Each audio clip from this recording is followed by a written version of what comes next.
अस्सलामुअलैकुम। आज मैं आपको अर्तुगरुल गाज़ी के ड्रामे के लिए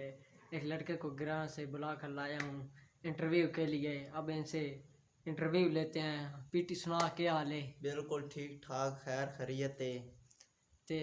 पता लगा तुसी इन दिन अर्तुगरुल गाज़ी वाला ड्रामा जरा तक का मैं वहाँ एक छेड़ू बंदा जी। अनपढ़ ड्रामा वेखना बड़ा स्वाद आना मां।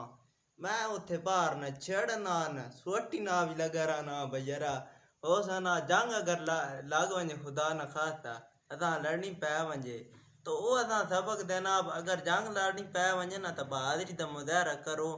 ते बहादुरी ना लड़ो। ते मैं मत बाहर एक्टिंग करे ना बहुत है ना था जंग लड़नी पै वंजे ते असी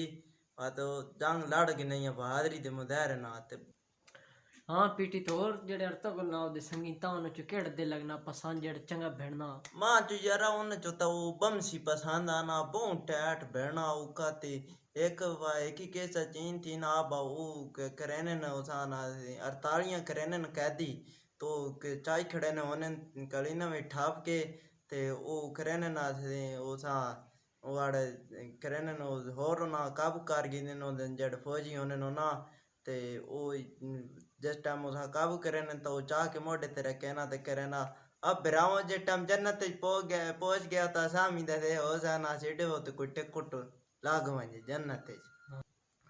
हाँ बा पीटी तू जड़ी हलीमा सुल्तान उसान तीर लगा तो दे बारे तने क्या बयान उदी शादी हो वैसी अर्तुगरुल ना ओ यार जरा मा हार्ड है वो दी शादी हो वैसी जो कौन ऐन ये आड़े बा क्या तो वो दी शादी हो वैसी लेकिन हुन फिलहाल काम बहुत मुश्किल पता खला